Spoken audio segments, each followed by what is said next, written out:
You know, sometimes you look at a couple and you just think they've got it all figured out. That's how folks felt about Mark and Elena Vance. They lived in a nice little cul-de-sac in Raleigh, North Carolina. Mark was a project manager for a construction firm, always wearing a crisp shirt, always talking about blueprints and deadlines. Elena was a kindergarten teacher, the kind who baked cookies for the whole neighborhood and remembered every kid's birthday, even years later. They had the big, comfortable house with the 2-car garage, the golden retriever named Duke, and a yard that was always perfectly manicured. They had the laughs, the history. They met in college and had been married for 12 years. Everything about their life was stable, solid, and built to last, except for one thing. The one thing that felt like an invisible grinding weight pressing down on their beautiful American life. The empty nursery. They had tried everything. And I mean everything. For the first few years, it was fun, hopeful. They'd joke about baby names and paint swatches for the room upstairs.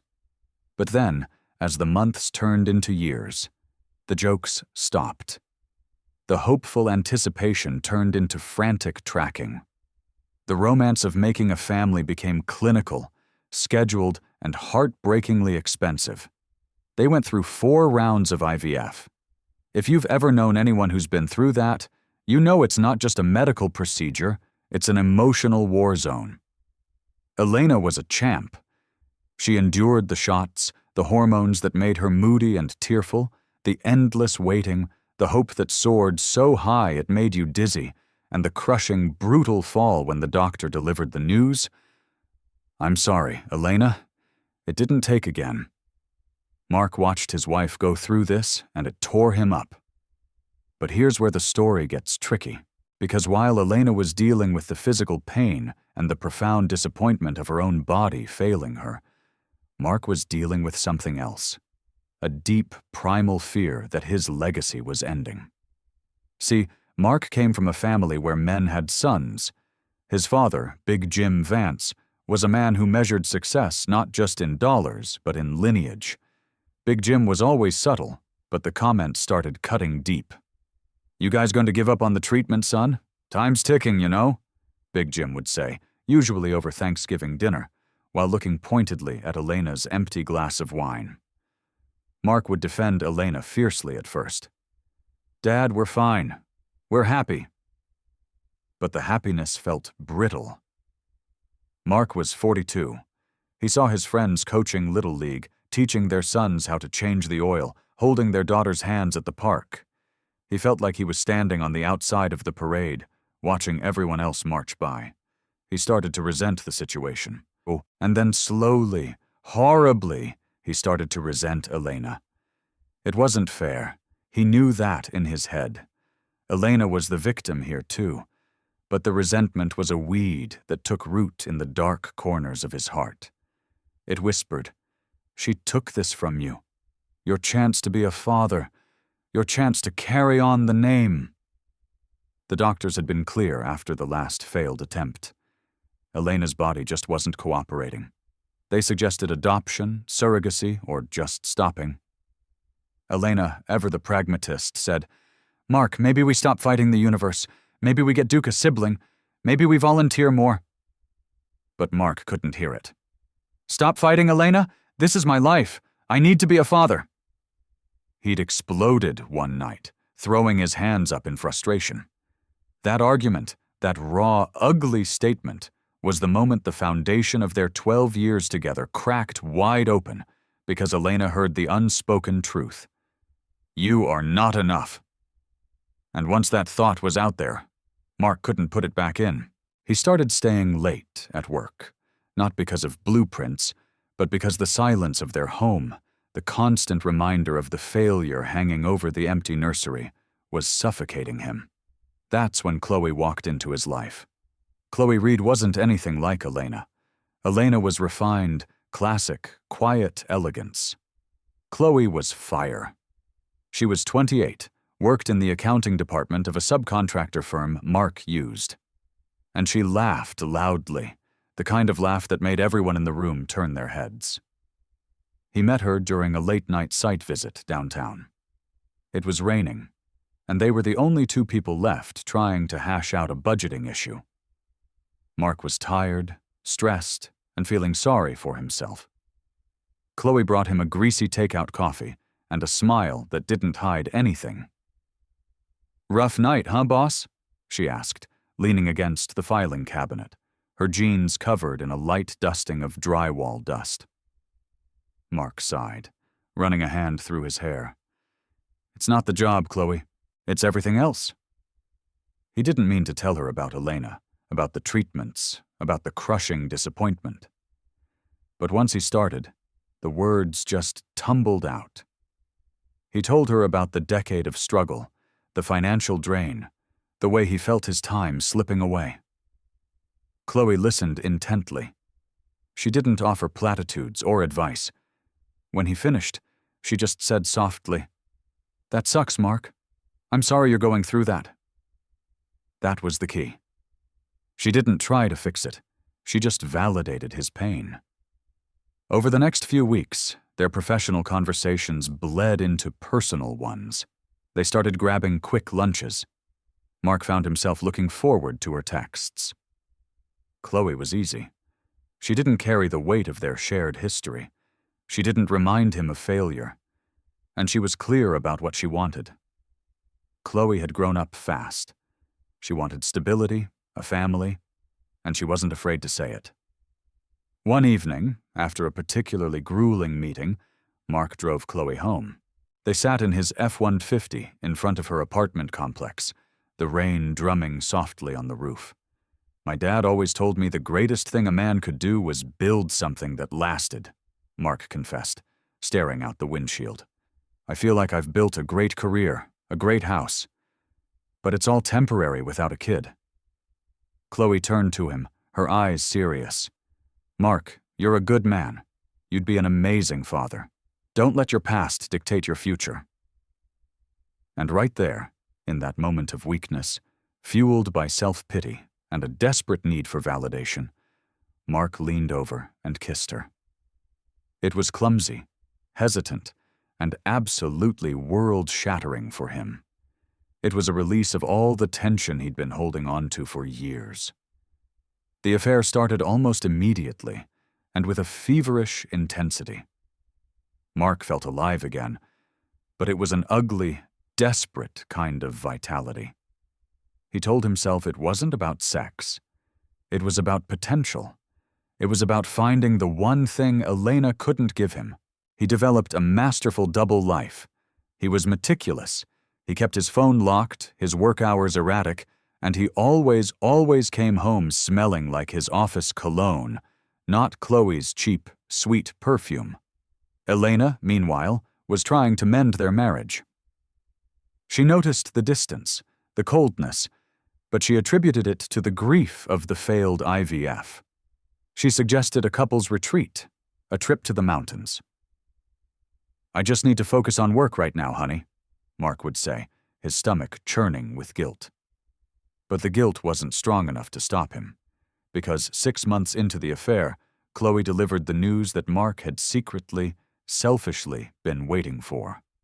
They were having dinner at a dimly lit Italian restaurant in a part of town Mark knew Elena would never venture to. Chloe was unusually quiet, picking at her pasta. "What is it, Chloe? Something wrong with the budget reports?" he asked, trying to sound casual. She pushed her plate away and looked him straight in the eye. Her face was pale, but there was a flicker of something triumphant in her expression. "Mark," she whispered, leaning forward, "I'm pregnant, 3 months along."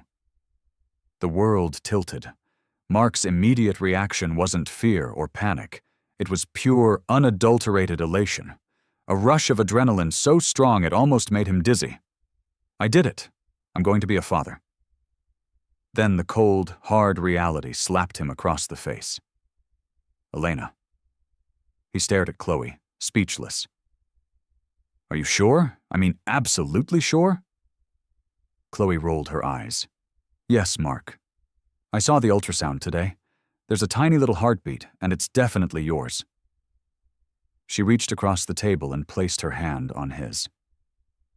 Look, I know this changes everything. I know you have a wife, a life, but I'm keeping this baby, Mark. I want you in his life. His heart hammered against his ribs. This was it. The moment he had dreamed of, but in the most catastrophic context imaginable. He had to choose the stable, loving, childless life with Elena, or the chaotic, uncertain, but fertile future with Chloe and his biological child. For Mark, the choice wasn't really a choice. His obsession with fatherhood had overridden his decency, his loyalty, and his love for Elena. He couldn't walk away from his son or daughter, not after everything. He took a deep breath, the smell of garlic and red wine suddenly sickening. "We'll figure this out, Chloe," he said, trying to sound like a man in control, though his hands were shaking. "I'm going to tell Elena I need to leave her." The logistics of telling Elena were a nightmare he couldn't face. He rehearsed the speech a dozen times in his truck. "It's not you, it's me. I need to be a father. I can't live with the regret." He decided he couldn't just drop the bomb about the pregnancy immediately. He had to soften the ground first. He had to create distance. For the next 2 weeks, Mark became unbearable at home. He snapped at Elena over trivial things, the way she loaded the dishwasher, the volume of the TV. He created tension where there had only been quiet companionship. He was trying to make her angry enough to push him away, to make the inevitable separation feel mutual, less like a betrayal. Elena, bless her heart, tried to hold it together. "Mark, what is going on? We need to talk. We are destroying this marriage," she pleaded one evening as he stood by the front door, keys in hand, ready to rush out to another fake work meeting. He didn't look at her. "There's nothing to talk about, Elena. I'm tired. I'm tired of this house. I'm tired of the pressure. I need space." And then one Friday evening, Mark came home earlier than usual. Elena was in the kitchen humming softly, making his favorite chili. The scent of cumin and paprika filled the air, a scent that suddenly felt like a cruel reminder of the comfort he was about to shatter. He walked into the kitchen, his heart pounding like a drum solo. He saw her smile, that gentle, worn, loving smile, and for a split second, he almost backed out. He almost threw himself at her feet and begged for forgiveness. But then he remembered the ultrasound image Chloe had sent him. A fuzzy, grainy picture of a tiny blob that represented everything he had ever wanted. He cleared his throat. "Elena, sit down." She stopped stirring the chili, her hand hovering over the pot. She saw the rigid posture of his shoulders, the flat, dead look in his eyes. Her smile vanished. "What is it, Mark? Did someone get laid off?" He didn't sit. He needed to stand to feel grounded. "No, it's about us, Elena. I can't do this anymore." She slowly set the spoon down. "Do what? The marriage? The house? What are you talking about?"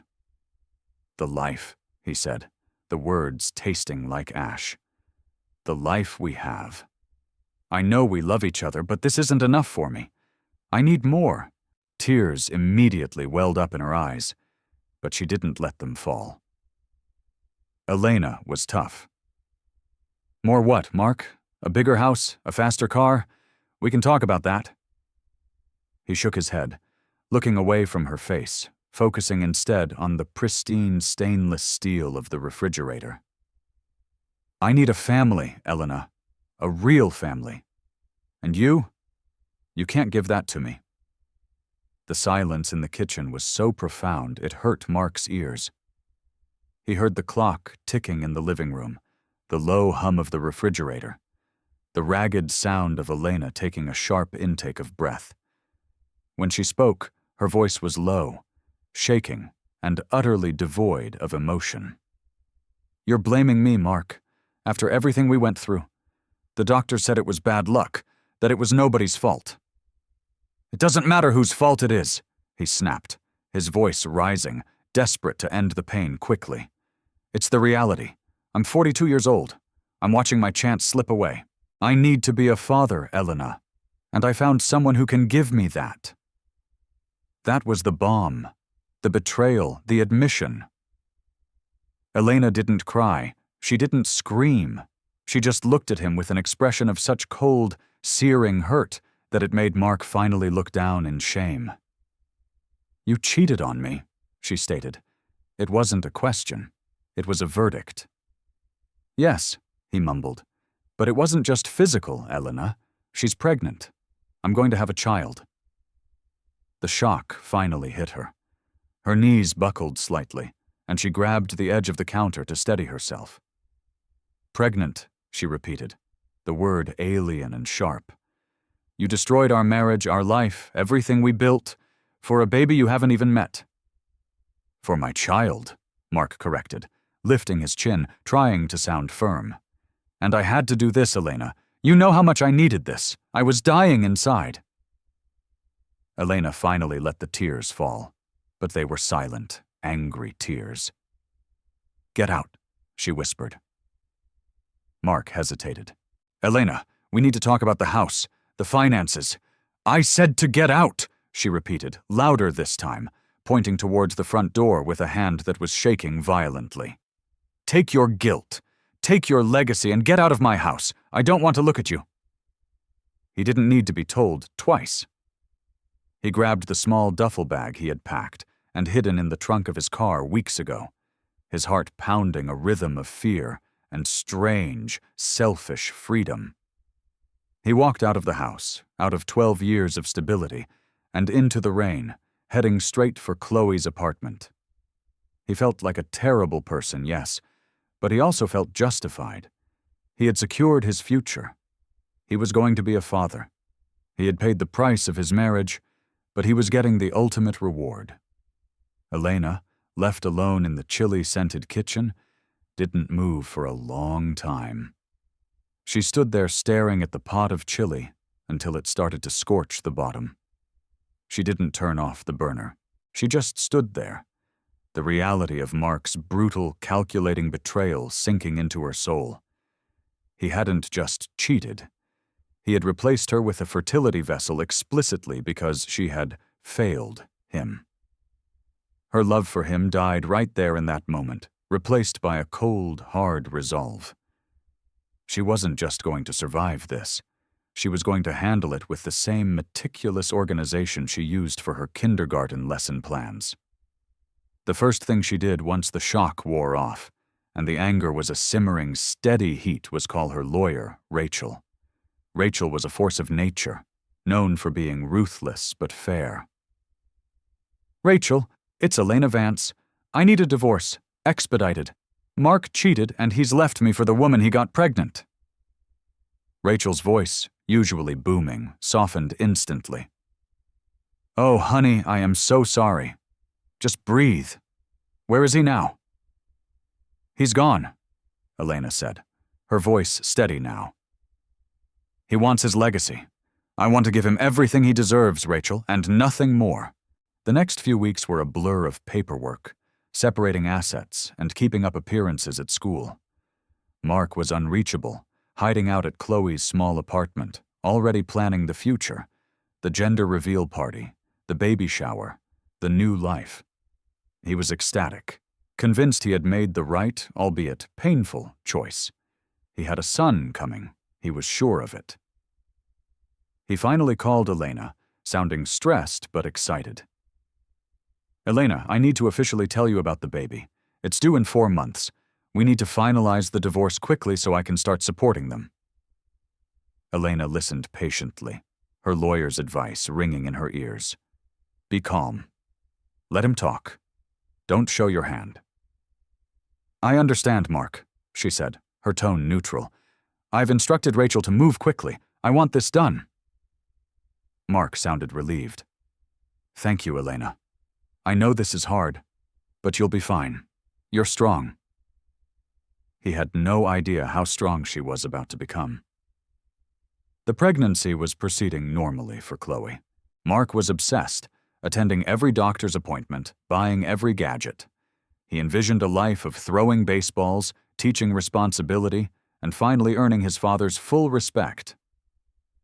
Chloe, sensing Mark's absolute devotion to the idea of fatherhood, started becoming more demanding. She insisted on a bigger apartment, a new car, and a significant financial commitment before the baby even arrived. "We need financial security, Mark. I'm going to be a full-time mom," she insisted. Mark, blinded by the promise of the child, agreed to everything.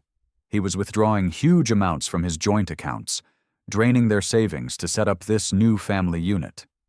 Rachel saw the transactions. "He's hemorrhaging money, Elena.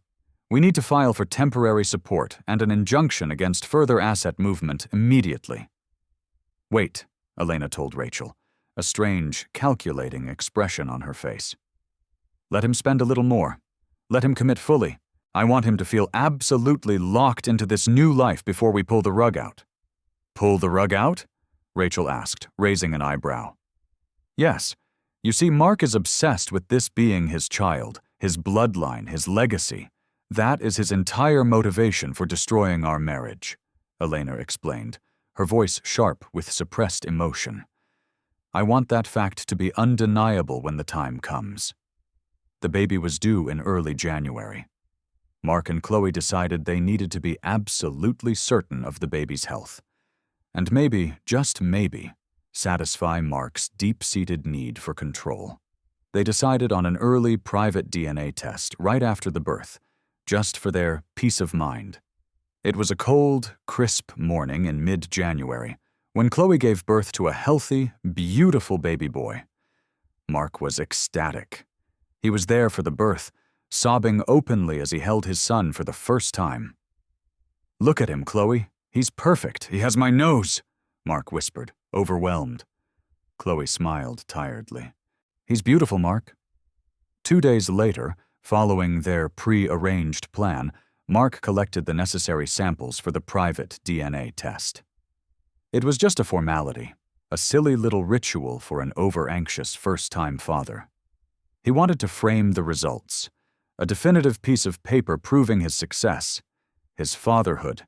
He dropped the kid off at the lab on his way to work that afternoon, already planning the announcement. He was going to call his father Big Jim and finally, hear the pride in his voice. The results were supposed to take 3 days. Those 3 days were the happiest of Mark's life. He was sleeping at the hospital, running errands for Chloe, talking constantly about his son, little Mark. On the 3rd day, Mark checked his email early in the morning.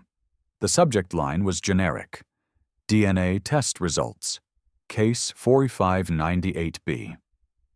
He clicked it open, still buzzing from the excitement of holding his newborn son just hours before.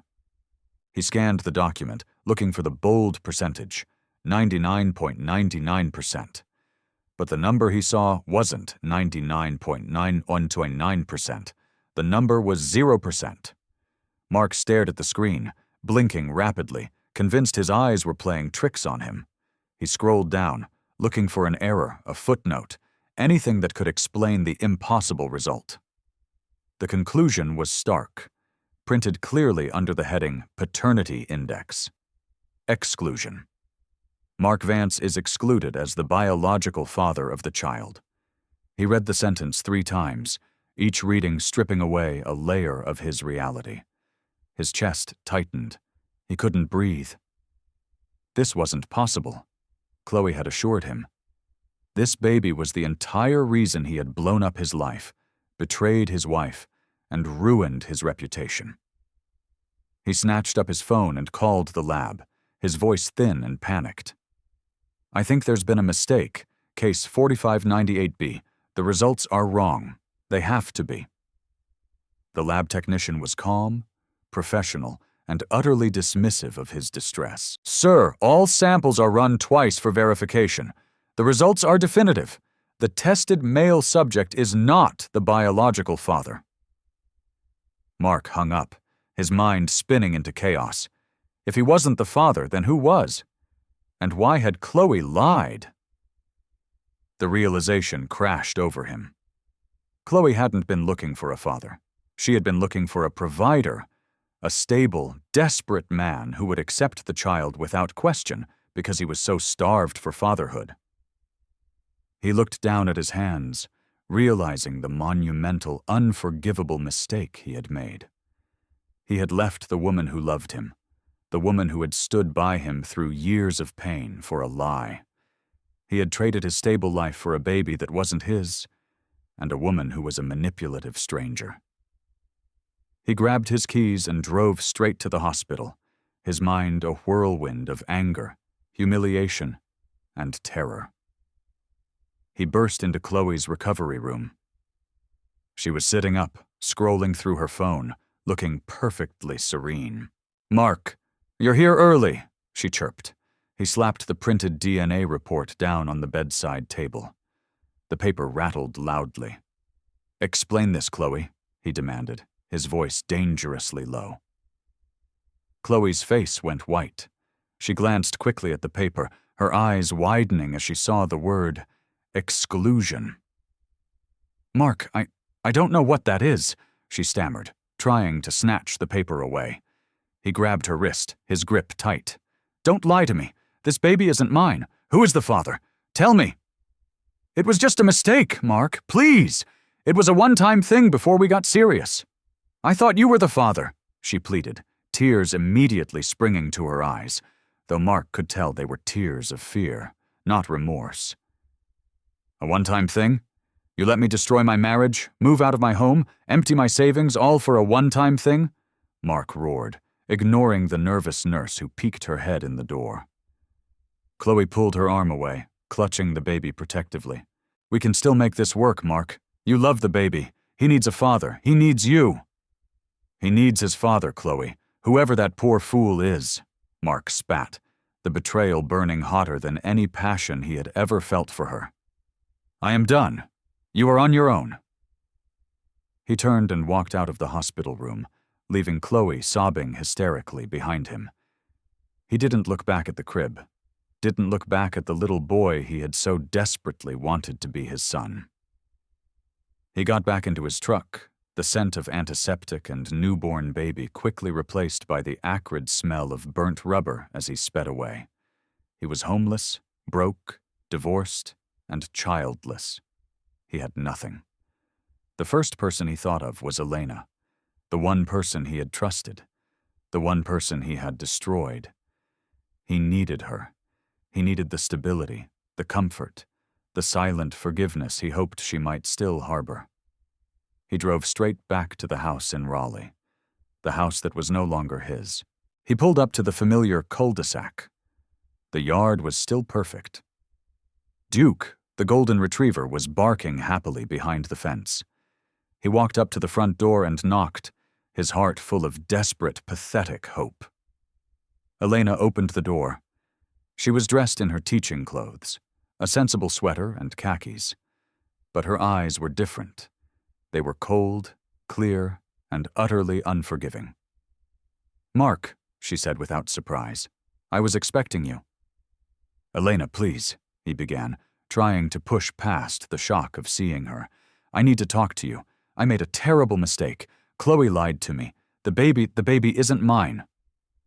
He waited for the gasp, the shock, the moment of pity. It never came. Elena just looked at him, a faint, chilling smile touching her lips. "Oh, I know, Mark," she said softly, leaning against the doorframe. "I know the baby isn't yours." Mark froze. "What? How could you possibly know?" Elena took a slow breath, the cold resolve Mark had seen in her eyes deepening into something truly dangerous. "Because, Mark, I was the one who paid for the DNA test, and I made sure I was the first one to receive the results." She didn't move, just stood there holding the line between his past life and his ruined present. "You see, I knew you would need absolute proof that your great sacrifice was a total waste. I wanted you to hit rock bottom before I finished the job." Mark stared at her, horrified. "Elena, you—" I signed the final divorce papers this morning, Mark. Rachel will be serving you shortly. And about the house, the savings, the retirement funds? Well, since you decided to abandon the marital assets to pursue a fraudulent paternity claim, the court was quite generous to me. You get your truck, and you get the debt you accrued trying to pay for Chloe's new apartment." She paused, letting the finality of her words sink in. "And one more thing, Mark. You remember how you said you couldn't stay with me because I couldn't give you a child?" He nodded, dread pooling in his gut. "Well," she continued, her smile widening into a triumphant, heart-breaking grin.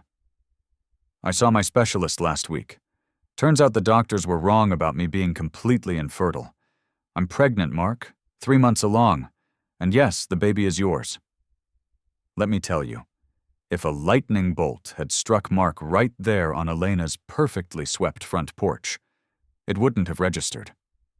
The shock of the DNA test was nothing compared to the seismic wave of Elena's final revelation. He stood there, mouth agape, staring at the woman he had dismissed as weak, as broken, as the obstacle to his future. He had called her infertile, and she was standing there glowing faintly with the secret life she carried, a secret life that was his.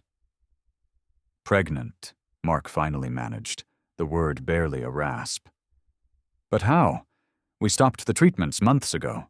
The doctor said—" Elena cut him off, her voice steady and laced with the ice of ultimate victory. "The doctor said it was highly unlikely, Mark. They never said impossible. Turns out once the stress of the IVF schedule, the hormones, and the crushing expectation was gone, once you were gone, my body finally relaxed." She paused, tilting her head slightly, studying his ruined face. "Or maybe," she added, the smile chilling him to the bone. "Maybe it was just the universe correcting a very expensive mistake." Mark's mind raced, scrambling for purchase in the wreckage. He didn't see the betrayal anymore. He saw the opportunity. He saw the child, his legacy. "Elena, honey, this is incredible." He stepped forward, trying to reach for her, trying to bridge the chasm he had created. "This is what we always wanted. We can fix this. We can still be a family." The moment his hand moved toward her, Elena's eyes narrowed, and she took a sharp step back, slamming the door open just enough to block his entry.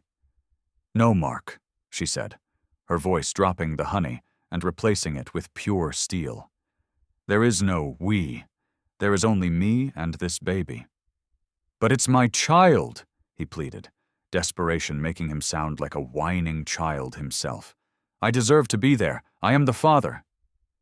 "You forfeited that right the moment you told me I wasn't enough, Mark. You forfeited it when you abandoned your home and spent our savings on a lie," Elena reminded him, her voice a relentless prosecutor. "You left me because you needed a child. Well, now I have one, and you don't get to come back just because your little plan with Chloe fell apart." He realized then that this wasn't just a divorce. It was a carefully orchestrated execution. "You knew," Mark whispered, the horrible truth sinking in. "You knew I was looking for the DNA results. You knew about the baby being born?" "Of course I knew," Elena confirmed, almost enjoying his horror. "I needed to make sure your commitment to Chloe was absolute. I needed you to feel the full weight of your choices, Mark. If I had told you I was pregnant the moment you walked out, you would have just come crawling back, and you would have held this baby hostage for the rest of our lives. You would have claimed the victory." She leaned closer, her eyes glittering. "I wanted you to believe you had won. You had secured your future, your legacy, only to find out that you had lost absolutely everything, including the one thing you actually managed to create." That was the moment Mark understood the true depth of her strength. Elena hadn't been grieving. She had been planning. She had turned the pain into armor, and the betrayal into strategy. "You can't do this, Elena. I'll fight you. I have rights," Mark argued, his voice shaking with impotent rage. "You are welcome to try," Elena replied, the sound of a horn honking down the street suddenly drawing her attention. "Ah, speak of the devil." A sleek black sedan pulled up to the curb. A well-dressed man in a suit carrying a thick leather briefcase stepped out. "That's Mr. Henderson, my process server," Elena informed him calmly. "He's here to serve you with the final judgment. You are legally divorced as of 9 a.m. this morning." Mark stared, paralyzed, as the man walked up the sidewalk. And Elena added, looking down at her flat stomach, which held the secret that had destroyed his life. "When this baby is born, I will of course list you as the father on the birth certificate. But if you want to be anything more than a monthly payment, you will have to prove to a judge that you are a stable, responsible man who didn't abandon his wife at her lowest point for a fraudulent affair. Good luck with that." She gave him a tiny, satisfied nod, stepped back, and closed the door firmly in his face, locking it with a sharp, metallic click. Mark stood there watching the process server approach. The man handed him the thick packet of papers, the end of his 12-year marriage, and walked back to the sedan without a word. He was officially divorced. He was officially broke. He was officially the father of a baby he couldn't touch. Mark didn't go back to Chloe's place immediately. He couldn't face her. Instead, he drove to the construction site where he used to be the project manager. It was Saturday, and the place was deserted. He sat in his truck, surrounded by the skeletal frames of buildings he had helped erect, feeling like a derelict structure himself. He opened the divorce papers. Elena and Rachel had been thorough. Every asset was meticulously detailed. Due to his abandonment and the documented evidence of him draining joint accounts to fund Chloe's lifestyle, which Rachel had clearly tracked, the judge had awarded Elena the house, 90% of the savings, and all retirement accounts. Mark was left with his F-150 and the debt from the new lease he had co-signed for Chloe's apartment, a debt he now had to cover alone. He called his father Big Jim Vance, hoping for some shred of support, some validation. "Dad, I'm divorced," Mark choked out, trying to sound strong. Big Jim's response was predictably blunt. "Yeah, I heard. Elena called me. She sounded like she finally grew a spine. What's this nonsense about some other woman and a baby that wasn't yours?"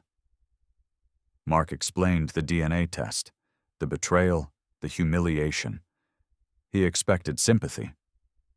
"So, let me get this straight," Big Jim said slowly. "You threw away a good woman, our family house, and every penny you saved for a lie, and you came back with nothing." "But Dad, Elena is pregnant with my child. I'm finally going to be a father," Mark pleaded, clinging to the only good news. There was a long silence on the line. "Mark, you're 42 years old, son. You acted like a teenager chasing a bad idea.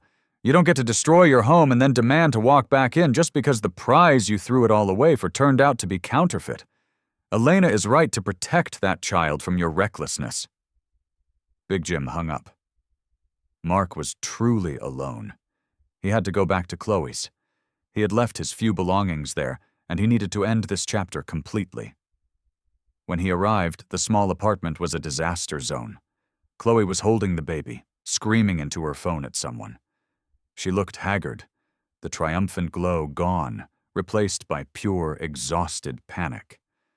When she saw Mark, her tears renewed. "Mark, thank God. You can't leave us. I told my mother you were just having a bad day." He didn't raise his voice. He felt hollowed out, empty of rage, only filled with a cold, clear focus. "Chloe, I need my things, and I need to talk about the apartment lease," he stated, stepping over a pile of dirty laundry. "The lease? Mark, you can't back out. I need stability for our son," she insisted, holding the baby tighter. "He is not my son, Chloe, and we both know it," Mark said, pointing to the paperwork still sitting on her coffee table. "And since I am now penniless and have a new child on the way that I actually have to support, I can't afford this lease. You need to find the biological father and deal with this yourself." Chloe's face crumpled. "You bastard! You promised! You said you wanted a family." I wanted my family, Chloe, not yours. You used me, and I was stupid enough to let you, Mark retorted, gathering his shirts. You manipulated a desperate man's weakness. I hope you got everything you wanted out of the experience because you're not getting another dime from me. He left Chloe screaming curses and threats after him.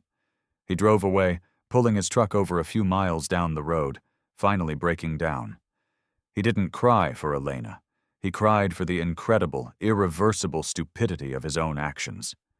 He had been so blind, so obsessed with a singular goal, that he had failed to see the treasure he already possessed. The next morning, Mark found a cheap, temporary rental near the outskirts of Raleigh. A sad little studio apartment that smelled faintly of mold and regret. He needed a job fast. He had been a project manager, but his reputation was suddenly toxic.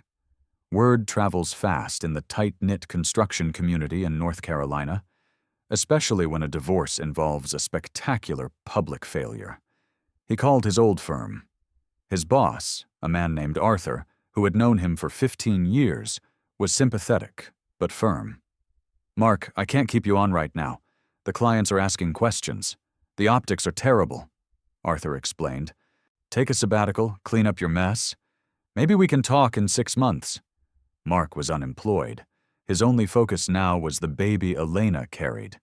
He contacted a low-cost family lawyer named Mr. Vargas, a man whose office looked as tired and desperate as Mark felt. Mr. Vargas, I need to establish paternity rights immediately, Mark explained, laying out the timeline.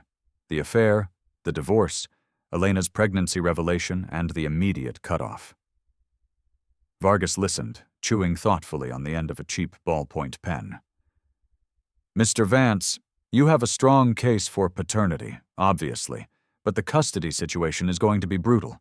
She has a strong case for sole custody based on abandonment and emotional distress during the pregnancy. I just want to be involved, Mark insisted. I want to see my child. We will file for visitation and co-parenting, Vargas promised. But she has the upper hand right now, Mr. Vance. She's stable, employed, and she didn't run off with a woman who lied about carrying his child. She waited for you to crash and burn before she told you the truth. Vargas leaned forward.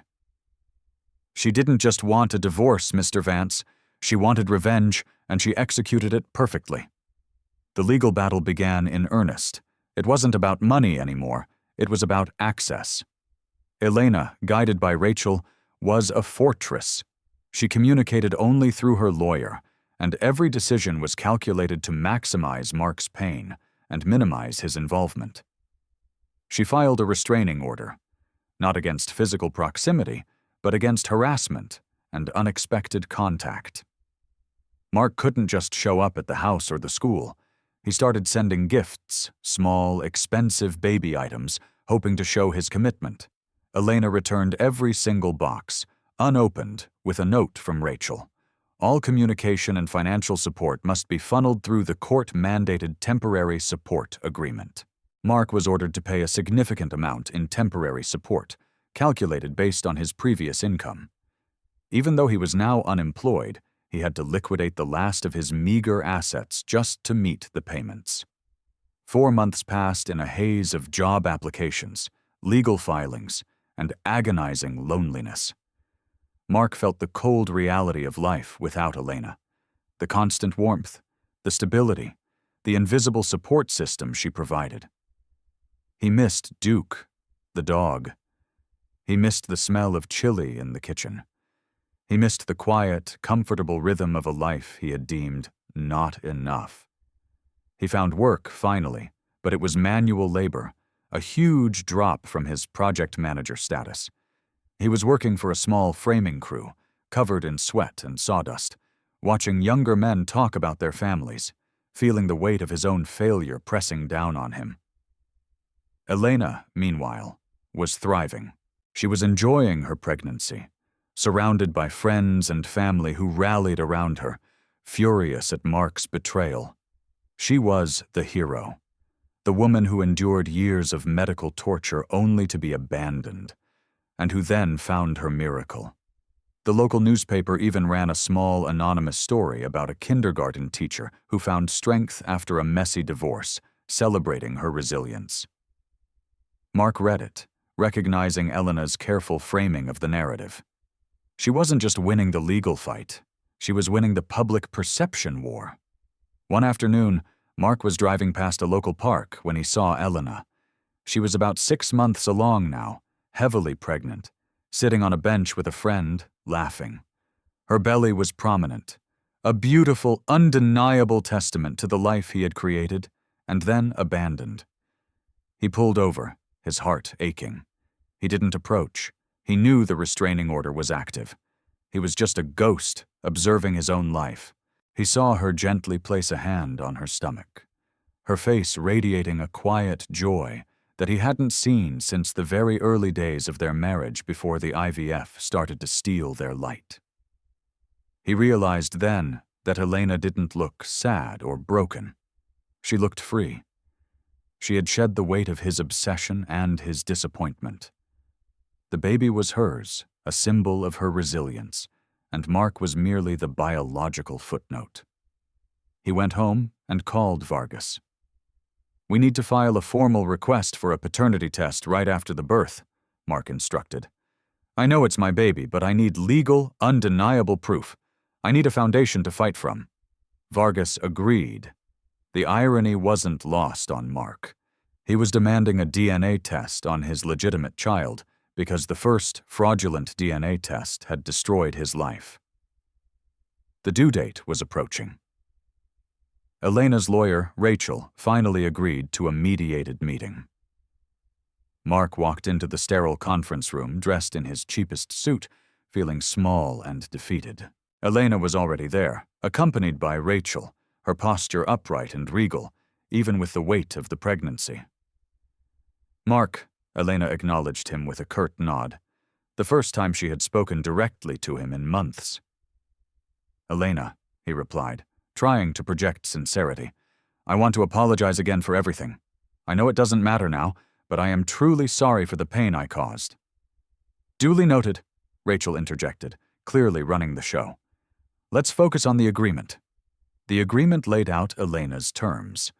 Mark would have supervised visitation for the first 6 months, only at a neutral location, and increasing only if he maintained consistent employment, paid all support on time, and underwent mandatory counseling focused on parental responsibility and emotional maturity. Mark was furious. "Supervised? Elena, I am the father. I am not a danger. You abandoned your family for 6 months and financially ruined yourself chasing a lie," Elena stated calmly, meeting his gaze. "A judge will see that as instability, Mark.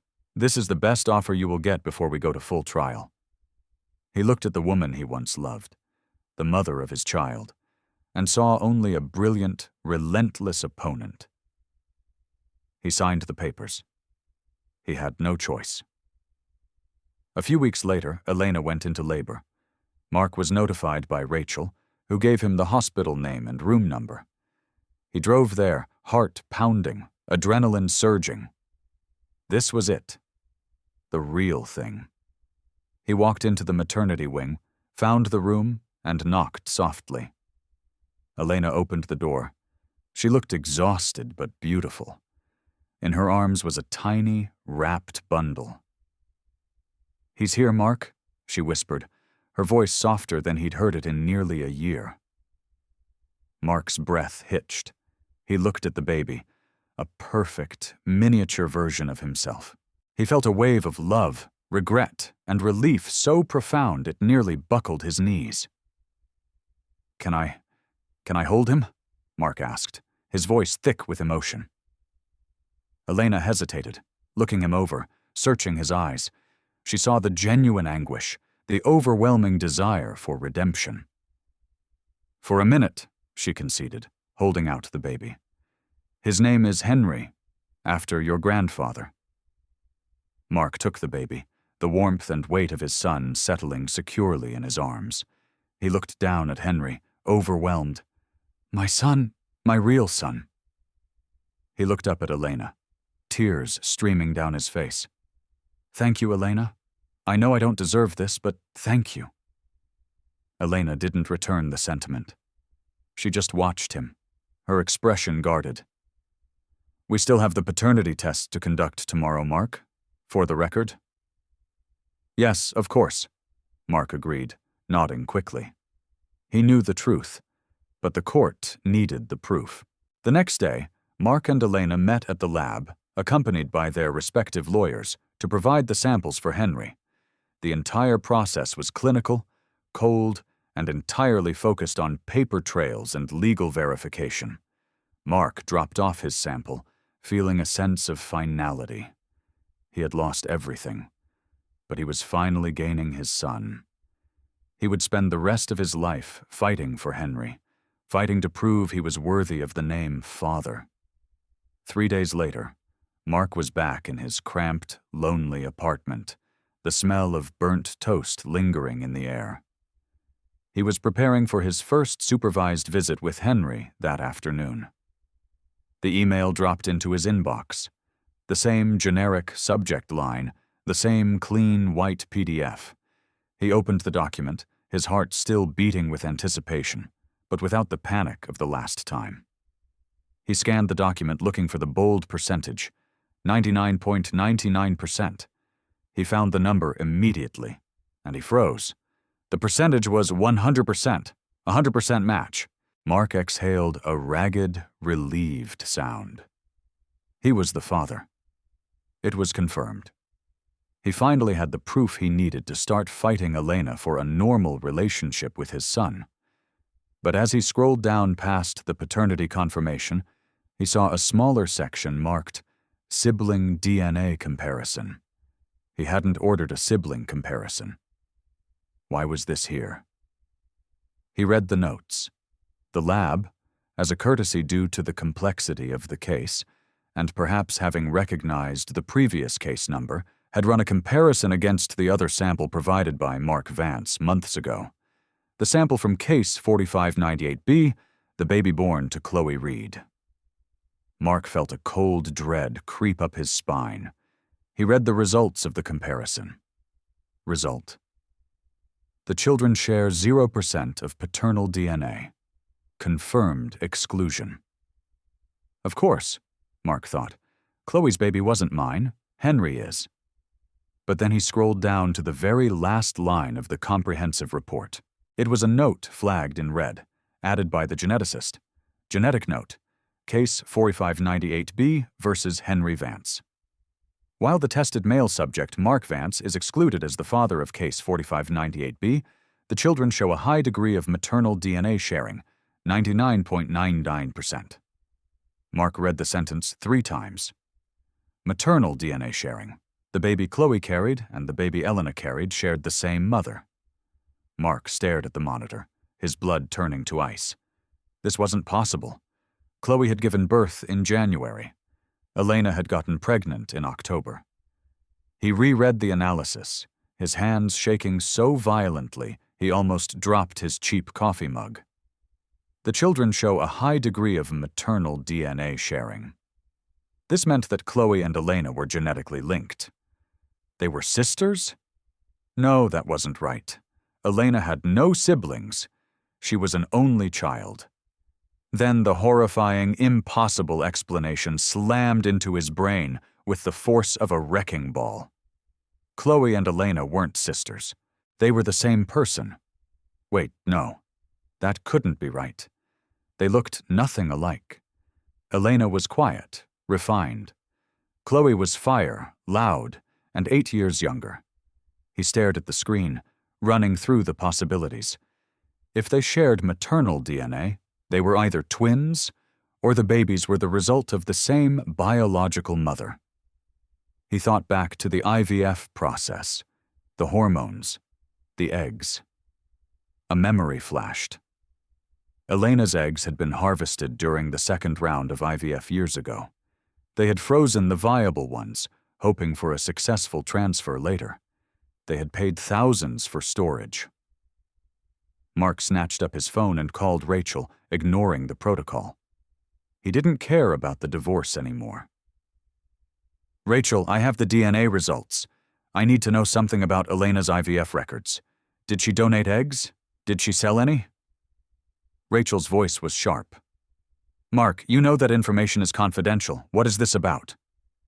Just tell me. Did Elena ever sell or donate her eggs?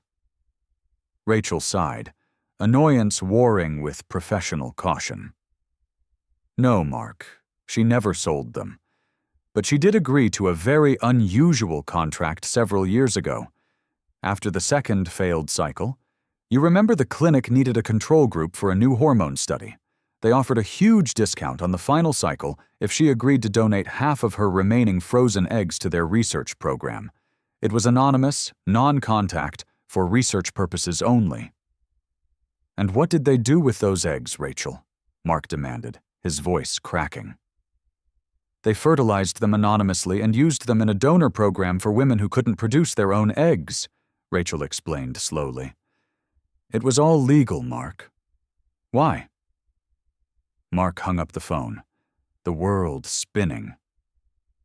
Chloe Reed wasn't the mother of the baby she carried. Chloe was the surrogate who had carried Elena's biological child. Chloe had signed a contract years ago to be a surrogate for an anonymous donor program.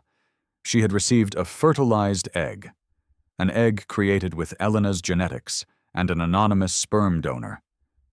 But wait. Chloe had told him the baby was his. She had lied about the paternity, knowing he was desperate. Mark pulled up Chloe's photo on his phone, then looked at Elena's photo. Elena, the refined kindergarten teacher. Chloe, the fiery accountant. He realized the horror. Chloe hadn't been looking for a father. She had been looking for a provider for the child she was carrying. A child that was biologically Elena's, but not his. Chloe had found the desperate, obsessed Mark Vance, and she had used his own wife's genetics against him. But that still didn't explain the 100% paternal match on Henry. The baby Elena carried was his. Mark felt a sudden, terrifying suspicion. He went back to the original IVF notes he had saved years ago. The frozen eggs were Elena's. The frozen sperm was Mark's. When Elena had donated half her eggs to research, she had also agreed to donate half of Mark's frozen sperm sample, which was stored alongside the eggs, to be used anonymously in the research program. The child Chloe carried, the child Mark had destroyed his life for, was biologically half Elena's and half an anonymous donor's. And the child Elena carried, Henry, was entirely theirs. But why did Chloe lie and say the baby was Mark's? Mark sat back, running a hand over his face. He remembered the details of the affair, the timeline. Chloe hadn't conceived the baby with Mark. She had conceived it through the donor program. But when she found out she was pregnant with Mark's wife's egg and knew Mark was obsessed with fatherhood, she saw her chance. She targeted Mark, knowing his vulnerability. She used her pregnancy with Elena's biological child to lure Mark away, promising him the family he craved. And Elena the genius must have found out about the connection. She must have seen Mark's betrayal and realized the ultimate, sick irony. The woman he left her for was carrying a child that was biologically Elena's. Elena hadn't just gotten pregnant on her own. She had been given the ultimate weapon. She allowed Mark to destroy his life for a lie, knowing that the woman who helped him commit the betrayal was carrying her biological child. Elena had engineered Mark's complete, spectacular downfall using her own fertility and Mark's desperate need as the levers. Mark looked at the final report again, 100% paternal match for Henry Vance. He was the father of Henry. He was the father of the child he had abandoned the mother of. He had sacrificed his stable, loving marriage for a surrogate carrying his wife's egg. And in doing so, he had activated Elena's ultimate revenge, the one that left him penniless, alone, and fighting for the scraps of a life he had been too blind to appreciate. He had to call Elena. He had to know how deep this went. He picked up the phone, his finger hovering over the number he hadn't dialed in months. He needed to understand the scope of her cold, terrifying genius. He had wanted a legacy. Elena had given him a masterclass in consequence. He stood there in his tiny, smelly apartment, the DNA report glowing on his screen, the truth so twisted and elaborate it felt like something out of a bad movie. Elena hadn't just gotten pregnant on her own. She had orchestrated the entire thing. She had watched him throw away his life for a woman carrying her biological child. It was the ultimate cold-blooded trap. He didn't care about the restraining order. He didn't care about Rachel, and he certainly didn't care about protocol. He grabbed his phone and dialed Elena's number, his hand shaking so hard he almost dropped the device. She answered on the third ring. Her voice was calm, clear, and totally devoid of surprise. "Hello, Mark," she said. It sounded like she was waiting for him. "You knew," he choked out, the accusation thick with disbelief and rage. "You knew about Chloe. You knew that baby wasn't mine, but you let me walk away. You let me destroy everything."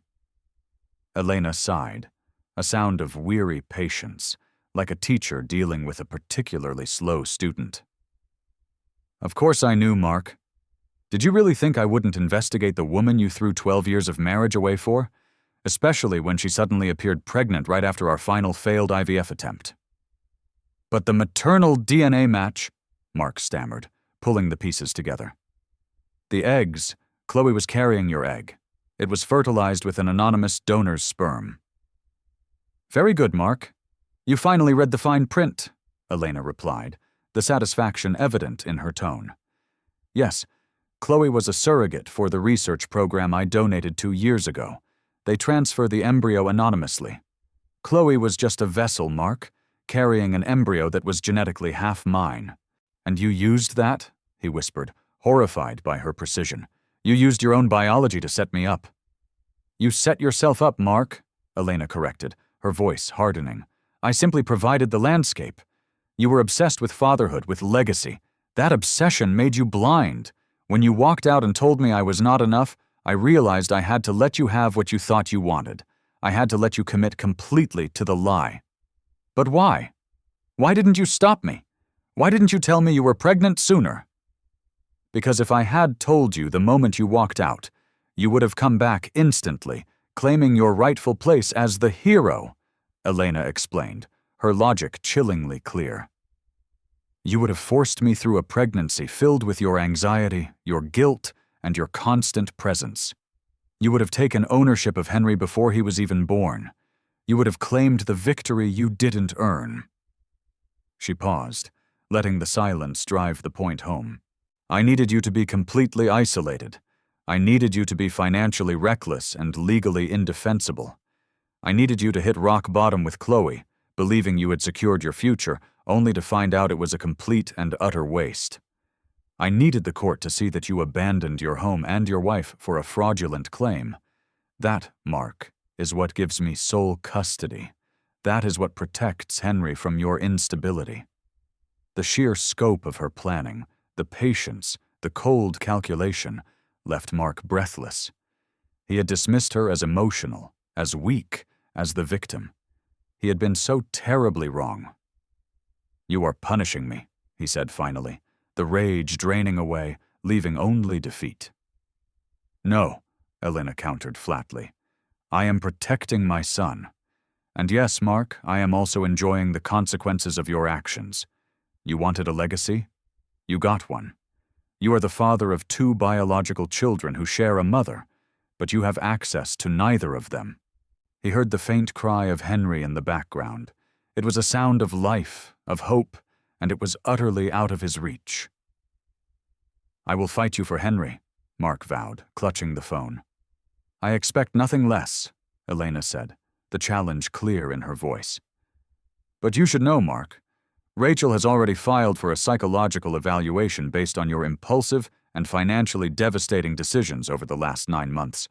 Good luck explaining that to the judge from your new job stacking lumber." She hung up. The dial tone buzzed loudly in the small studio apartment, echoing the emptiness of his life. The next few weeks were a brutal, grinding reality. Mark was now officially the father of Henry Vance, but the court treated him like a dangerous stranger. His lawyer, Mr. Vargas, was fighting a losing battle against Rachel's meticulous documentation. Mark's job on the framing crew was physically exhausting. He worked 10-hour days in the North Carolina heat, his hands calloused and raw, his suit-wearing past feeling like a distant, ridiculous dream. Every paycheck went straight to support payments, leaving him with barely enough for rent and gas. His supervised visits with Henry were the only things keeping him tethered to reality. They took place every Saturday morning at a sterile, brightly lit visitation center downtown. A social worker sat just 3 feet away, meticulously documenting every interaction. The first time he held Henry at the center, Mark tried to connect, tried to be the doting father he had fantasized about for years.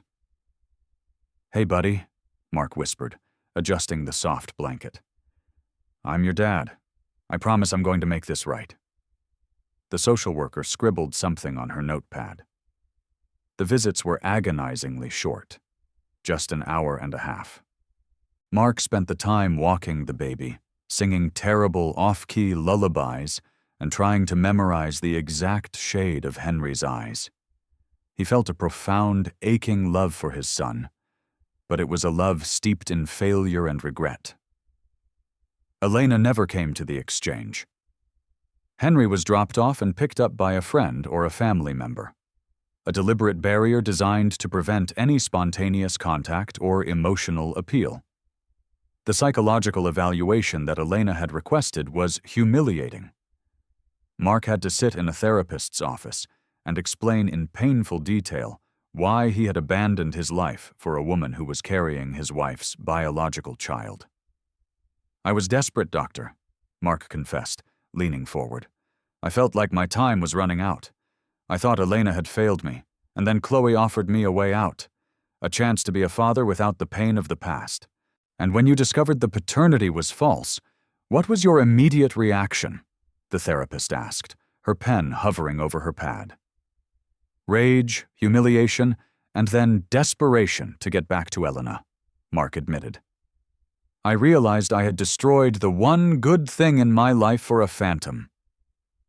"So, your primary motivation for seeking custody of Henry now is to reclaim the life you lost, not necessarily to provide stability for the child." The question was a punch to the gut. Mark knew the answer he should give, but the truth was messy. "I love my son, doctor. I want to be his father.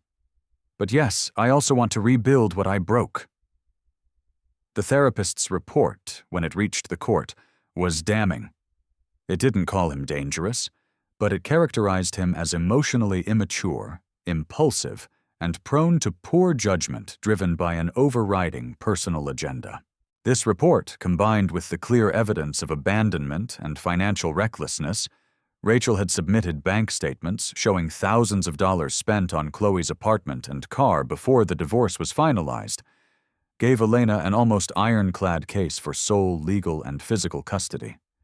Meanwhile, Mark was still dealing with the fallout from the Chloe situation. She hadn't disappeared. She was still living in the new apartment Mark had co-signed the lease for, and she was refusing to move out or pay rent. He called her trying to appeal to her basic decency, which he knew was a fool's errand. "Chloe, I can't afford this anymore. I have court-mandated support for Henry. You need to find a way to pay the rent or move out, or you'll ruin my credit." Chloe screeched over the phone. "You promised me stability, Mark! You promised this was our family! You owe me for wasting my time!" "You lied to me about the paternity of the baby," Mark roared. "The baby still needs stability, and you're the only one on the lease," Chloe retorted, triumphant. Mark was now legally and financially bound to support 2 women and 2 children, one biological son he barely saw, and one biological son of his wife carried by his mistress, whom he was still paying rent for. It was a perfect hell. He went to Mr. Vargas. "We have to break that lease. I'm drowning." Vargas shook his head. "Chloe has leverage, Mark. We can fight it, but it will cost more in legal fees than the remaining rent. Mark was trapped. He was paying for Elena's revenge and Chloe's manipulation simultaneously. His one last hope was his father, Big Jim. Mark drove the 2 hours to his parents' farm outside of Asheville, a place he hadn't visited since before the divorce. Big Jim was fixing a fence post, sweat staining his familiar plaid shirt. He didn't look up when Mark pulled his dusty F-150 into the driveway. "Took you long enough," Big Jim grunted, driving a post deeper into the clay soil. "Dad, I need help," Mark pleaded, standing awkwardly by the truck. "I'm broke. I can't keep up with the support payments and the debt. I'm going to lose my job if I keep taking time off for court." Big Jim finally stopped, leaning on the fence post, his eyes hard and unwavering. "I hear you're paying rent for the woman who lied to you. That true?" "Yes, Dad. She trapped me." "You walked right into the cage, Mark. No one forced you," Big Jim said dismissively. "You came here looking for a bailout. I won't do it." "But Henry, your grandson, I need to be a part of his life." Big Jim's expression softened slightly, a flicker of pain crossing his face. "I know, and I see him, Mark. Elena brings him over once a month. She's not preventing us from seeing him. She's just preventing you." Mark was stunned. "Elena brings Henry here, but she won't even talk to me." "She's protecting the boy, Mark, and frankly, I don't blame her," Big Jim stated, picking up his hammer again. "She knows Henry needs a family history. She's making sure the Vance name is known to him, even if the father is a fool. She's a good woman, Mark. A damn good woman. The best thing you ever had, and you pissed it away chasing a ghost." Big Jim delivered the final blow. "You wanted my respect? You earn it back by handling your own mess. You pay your debts. You fight for your son legally on the merits without running home to Mommy and Daddy for cash." He turned back to the fence. Mark was dismissed. He drove back to Raleigh, the silence in the truck heavier than ever. He was truly alone. Elena had not only defeated him, she had turned his own family against him. The custody hearing was scheduled for the end of the month. Mark knew the cards were stacked against him. He was facing a judge who had read a report detailing his abandonment, his financial ruin, and his emotional instability. Mr. Vargas was blunt. "We will lose primary custody, Mark. We need to focus on securing meaningful visitation rights and avoiding having the visits monitored indefinitely." "What about the fact that Elena used the IVF and the surrogacy to set me up? That's manipulation," Mark argued desperately. Vargas shook his head. "It's brilliant strategy, Mark. It doesn't legally invalidate her fitness as a mother. It just shows she was intelligent enough to protect her assets and her child from an unstable spouse. The court won't see her as manipulative. They'll see her as resourceful." Mark realized the terrifying truth. Elena hadn't broken any laws. She had simply used the rules of the marital contract and the legal system to their absolute maximum potential. The night before the custody hearing, Mark couldn't sleep. He sat in his tiny apartment, looking at the faded picture of Elena and him on their honeymoon. 12 years younger, ridiculously happy. He had been given everything, and he had thrown it away for an idea that turned out to be biologically his wife's setup. He realized his entire argument had been built on a foundation of self-pity and entitlement. He had never truly apologized for the damage. He had only apologized for getting caught and for the plan failing. The morning of the hearing, Mark walked into the courthouse feeling like a condemned man. Elena was there, dressed professionally, looking serene and strong. She held Rachel's arm, but her gaze never wavered when she looked at Mark. The hearing was brief and brutal. Rachel presented the case with surgical precision. Mark's history of prioritizing his legacy over his wife's health the abandonment, the draining of joint assets, the psychological report, and the current financial entanglement with Chloe. When it was Mark's turn, Mr. Vargas tried to humanize him, focusing on his love for Henry and his current stable, though low-paying, employment. But the judge, a stern woman in her late 50s, was unimpressed. "Mr. Vance," the judge stated, looking over the documents, "you made a series of profoundly reckless decisions rooted in self-interest. You prioritized an unverified paternity claim over your marital responsibilities, resulting in significant emotional and financial distress for the plaintiff." The judgment was swift. Elena was awarded sole legal and physical custody of Henry. Mark was granted supervised visitation for the foreseeable future, with the possibility of unsupervised visits reviewed in 1 year, contingent upon stable employment and continued therapy. He was ordered to maintain the current support payments, and cruelly, the judge made a note about the shared debt with Chloe, instructing Mark to work that out privately and responsibly. Mark had lost completely. He walked out of the courtroom a divorced, broken, marginalized father. He stood on the courthouse steps, watching Elena walk out with Rachel, their heads together, already discussing the next steps for Henry's education funds. He knew he couldn't just accept this. He had to show Elena he was still fighting, not for himself, but for Henry. He went home and called Vargas. "We need to file an appeal. I need to get Henry out of supervised visits." "Mark, we just lost," Vargas sighed. "I know, but I have to prove to Elena that I'm not going anywhere. I have to prove I've changed." Mark started working double shifts, saving every penny. He paid off the debt he owed his parents from an old college loan just to show Big Jim he was serious.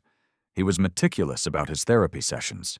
He was rebuilding his life, piece by painful piece, not for Elena, but for the hope of Henry. 6 months crawled by. Mark was still on the framing crew, but he had secured a promotion to foreman, a small step back toward management. He was stable. He was paying the bills. He was still seeing Henry under supervision, enduring the stifling presence of the social worker. One Saturday, during a supervised visit, Mark was bouncing Henry on his knee, making him giggle. The social worker, Mrs. Patterson, smiled faintly, the first genuine positive reaction he had received. "He's a beautiful baby, Mr. Vance," she noted. "He is," Mark agreed, looking at his son. "He's everything I ever wanted." Later that day, Mark received a surprising text message. It wasn't from Rachel, it was from Elena. "We need to talk. Not lawyers, just us. Meet me at the park where we used to walk Duke. Tomorrow, 10 a.m. Mark stared at the text. It was the first direct contact she had initiated in over a year. He knew it was dangerous. It was likely another trap. But the chance to talk to her outside the sterile confines of the court was too much to resist. He showed up at the park the next morning, heart pounding. Elena was already there, sitting on a bench near the oak tree where they used to tie Duke's leash. She wasn't pregnant anymore, and she looked strong and healthy. "Thank you for coming, Mark," she said as he approached. "Why the meeting, Elena? Is this about the appeal? Because I'm filing it next week." Elena shook her head. "No, it's about Henry. And it's about seeing if you've actually changed or if you're just playing a role for the court." She looked him over, noting his work boots, his worn jeans, the exhaustion etched around his eyes. "You look different," she observed. "You look tired, but you don't look desperate." "I am tired," Mark admitted. "I lost everything, Elena, everything I built. I realize now that the biggest mistake wasn't sleeping with Chloe. It was leaving you because I blamed you for our bad luck. I was cruel, and I was wrong." It was the first truly honest and comprehensive apology he had ever given, without the caveat of the failed DNA test or the blame on Chloe. Elena nodded slowly. "I appreciate the honesty, Mark, but apologies don't fix years of pain. They don't change the fact that you abandoned Henry before he was even conceived." "I know," he said softly. "I'm not asking for forgiveness. I'm asking for a chance to be a real father to Henry. I will continue the supervised visits. I will continue therapy, but I need a goal, Elena. I need to know that one day I can tuck my son into bed." Elena reached into her purse and pulled out a small, folded piece of paper. It wasn't a legal document. It was a handwritten note. "I spoke with Mrs. Patterson yesterday," Elena said. "She noted that your engagement with Henry has been consistent and appropriate. She recommended lifting the supervision requirement for short, public visits." Mark felt a surge of hope. "Does that mean—" "It means I'm willing to try," Elena interrupted. "But not because the court is forcing me, because I'm deciding that Henry deserves a stable father, if one is available. And I'm starting to believe that maybe, just maybe, the man who destroyed my life is finally gone, replaced by the man who is willing to work for his son." She handed him the note. It was a schedule. "This is the new visitation schedule. Unsupervised visits, 2 hours every Sunday afternoon at a neutral public location. You take him to the zoo, the park, the library. You don't bring him to your apartment. You don't try to pump him for information about my life. You just be his father." Mark stared at the paper, tears blurring the ink. It was a lifeline. "Thank you, Elena. I won't let you down." "If you let me down, Mark," Elena warned, her eyes turning cold again, "I will not hesitate to put Henry back into supervised visits and fight you for the rest of his childhood. Do you understand?" "I understand," he affirmed, clutching the schedule. "Good. Now there is one last thing," Elena said, standing up. "It's about Chloe." Mark winced. "I'm still dealing with that lease. I'm going to have to file bankruptcy to get out of it." "No, you won't," Elena said, a faint, almost secret smile touching her lips. "You see, after the divorce, I was awarded the majority of our liquid assets. I used a portion of those funds to purchase the mortgage note on Chloe's apartment building." Mark stared at her, dumbfounded. You bought her building?" "Not the whole building, just her unit's mortgage note, through an LLC. I also happen to own the debt on the car lease you co-signed for her," Elena explained, her voice low and utterly triumphant. "I waited until the rent and the car payments were 6 weeks late. Then yesterday, I initiated foreclosure proceedings and repossession." Mark could only gape. She hadn't just defeated Chloe. She had taken control of her entire financial existence. "She's evicted, Mark, and the car is gone. Your debt to her is now debt to me. But since you are now paying appropriate support for Henry, I'm willing to call that debt settled. You are free of Chloe Reed, Mark, completely." She had cleaned up his mess, not out of love, but out of necessity, to ensure the father of her child was not financially dragged down by a manipulative surrogate. Elena looked down at him, the victorious architect of his ruin and his fragile redemption. "You wanted to know how deep this went, Mark. It went deep enough to ensure that every single consequence of your betrayal was paid in full, and that your path forward is entirely controlled by me. Now go be a father." She turned and walked away, leaving Mark standing alone in the park, holding the schedule that represented his meager second chance, knowing that the woman he had underestimated was the most formidable force he would ever encounter. He had spent years fighting for a legacy. He was now fighting for the right to hold his son's hand, a right entirely dependent on the grace of the woman he betrayed. The game was over. Elena had won, and Mark's long road to redemption was just beginning. The silence after Elena hung up was heavier than any construction material Mark had ever lifted. He stood in his cramped kitchen, holding the schedule that represented his meager, fragile future. He didn't file the appeal. He didn't call Vargas. He knew deep in his gut that fighting Elena was not only futile but counterproductive. She had given him a thread of hope, and he dared not snap it. The very next Sunday, Mark showed up at the designated park precisely 5 minutes before the scheduled time. Elena was there, sitting in her SUV, Henry secured in his car seat. The exchange was strictly businesslike. Elena spoke only to give instructions. "He's had his bottle. He needs his diaper changed in an hour. Be back at exactly 4:15 p.m. Mark nodded, taking Henry's carrier. The feeling of holding his son alone, without the cold, watchful eyes of a social worker, was intoxicating. It was real. He spent those 2 hours walking Henry around the Raleigh Rose Garden, talking nonsense, pressing the baby's tiny hand against his rough cheek.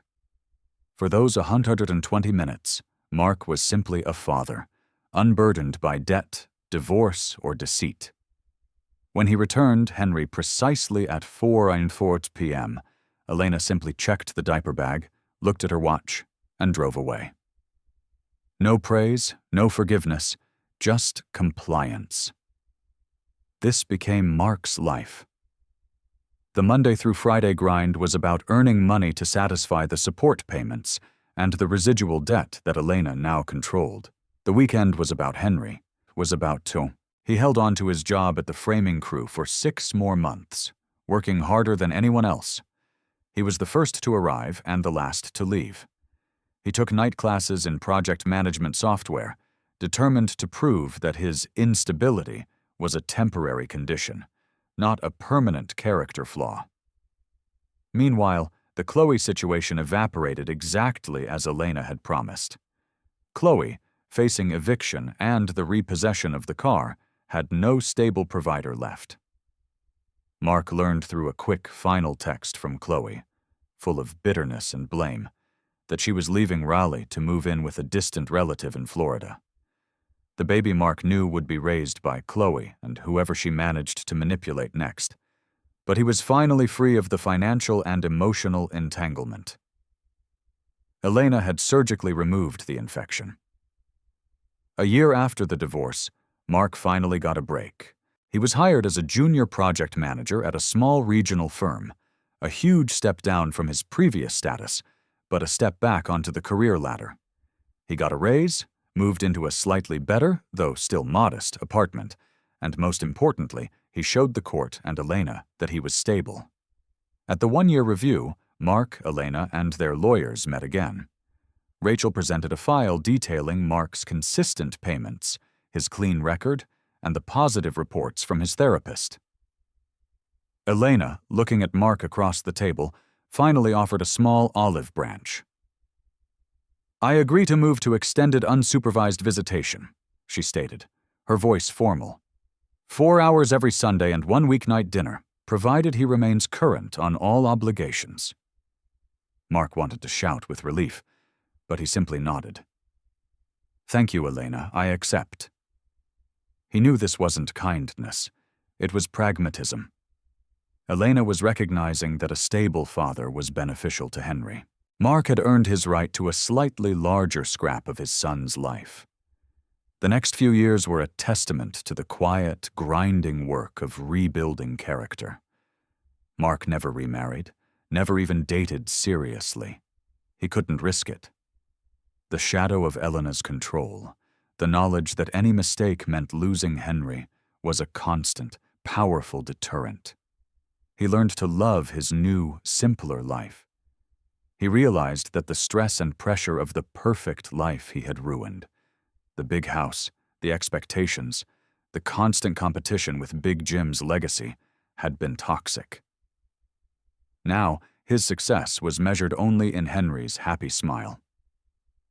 Let's jump forward 5 years. It's a bright, warm Saturday afternoon in late spring. Mark is sitting on a metal bleacher at a little league field in North Raleigh. Henry, now 6 years old, is playing t-ball, wearing a helmet that looks slightly too big for his head, and chasing butterflies in the outfield. Mark looks exactly like the kind of dad you see everywhere. Faded jeans, a baseball cap, a slight paunch he's trying to work off. He's happy. Genuinely, quietly happy. He's no longer just the Sunday dad. He sees Henry every Wednesday night for dinner, and they spend 6 hours together every Saturday. Mark helps him with his homework, teaches him how to toss a ball, badly, since Mark was never a sports guy, and reads him stories. He is not, however, watching the game alone. Across the diamond, sitting on a blanket, is Elena. She looks fantastic. She's still the refined, elegant Elena, but there's a new ease to her. She's talking quietly to a man Mark recognizes as Julian, a history teacher at Henry's elementary school. Julian is solid, kind, and utterly non-threatening. He looks like he bakes sourdough and knows how to use a library card. He is the antithesis of Mark's ambition and chaos. Elena and Julian are clearly a couple. They are stable, calm, and devoted to Henry. Mark watches them, and for the first time in 6 years, he feels no jealousy, only a quiet acceptance.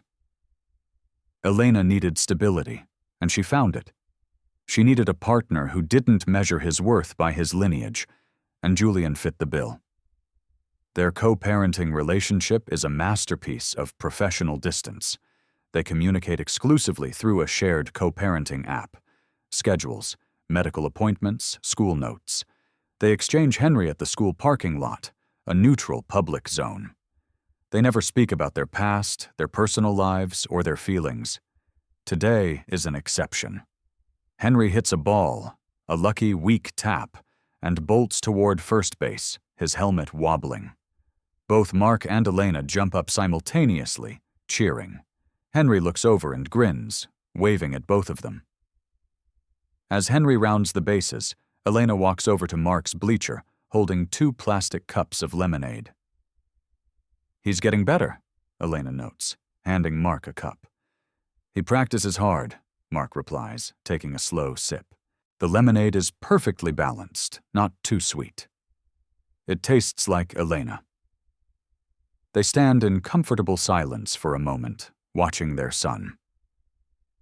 "I got the final paperwork on the old house last month," Elena says quietly. "The mortgage is paid off. I'm starting a new foundation, a scholarship for children whose parents struggle with infertility." Mark nods. The house, the debt, the shame, all liquidated into a legacy of Elena's own making. That's a good idea, Elena." "It is," she agrees. She looks at Mark, her eyes clear and unreadable. "You've been consistent, Mark. You haven't missed a payment. You haven't missed a visit. You've earned Henry's trust." "I'm trying," Mark says simply. "I'll keep trying." Elena turns back to the field, her expression softening as Henry crosses home plate. "I still hate you for what you did, Mark," she says, her voice low, meant only for him. "But I don't regret what came after. You forced me to be stronger than I ever thought possible. You forced me to protect Henry completely." She takes a breath. "And you got what you wanted, Mark. You got your son. You just had to lose everything else to realize that Henry was worth more than the legacy you were chasing." She sets her empty cup down. "I'll see you at the exchange on Wednesday." And with that, she walks back toward Julian, who smiles kindly at Mark before putting his arm around Elena. Mark watches them go, the afternoon sun warm on his face. He is standing on the outside of the parade again. Yes, but this time he's not watching everyone else march by. He's watching his son, the one he fought for, the one he sacrificed everything to keep, even if his role is permanently limited. He finally understands the difference between the legacy he craved and the fatherhood he earned. The legacy was a hollow ambition, fueled by pride. The fatherhood was the sweat on his brow, the small apartment, the consistent presence, and the humbling acceptance that he was the secondary parent in his son's life. And deservedly so. He pulls his cap lower, grabs his glove, and walks toward the dugout to congratulate Henry. The story of Mark Vance isn't one of grand reconciliation or forgiveness. It's the story of a man who was so obsessed with the idea of having it all that he threw away the real thing, only to discover that the price of his greatest desire was the total spectacular collapse of his entire world. Elena Vance, the kindergarten teacher, didn't just survive the betrayal, she weaponized it, using Mark's own desperate need for a child to ensure his total defeat and her absolute control over their son's future. She won the house, the money, the stability, and the high ground. She built a new life, stronger and more resilient than the one Mark had destroyed. Mark got his son, Henry, but he forever lives on Elena's terms, a permanent reminder that the most dangerous person in the room is often the one you dismissed as weak. And sometimes, folks, the most complete victory isn't the one celebrated with cheers, but the one executed with quiet, cold precision. Mark learned that lesson the hardest way possible, by losing everything he thought he needed to gain the only thing that truly mattered. And that right there is where Mark Vance's long, long road finally settled into a quiet, hard-earned peace. The moral of the story: true legacy is not found in the preservation of a name or the passing of a bloodline, but in the character one maintains when no one is watching. Mark Vance learned that when we treat the people we love as obstacles to our desires, we don't just lose them. We lose the version of ourselves that was worthy of being a father or a husband. Obsession makes us blind to the treasures we already possess. By the time we open our eyes, we may find that while we have secured the prize, we have forfeited the right to hold it with a clean heart.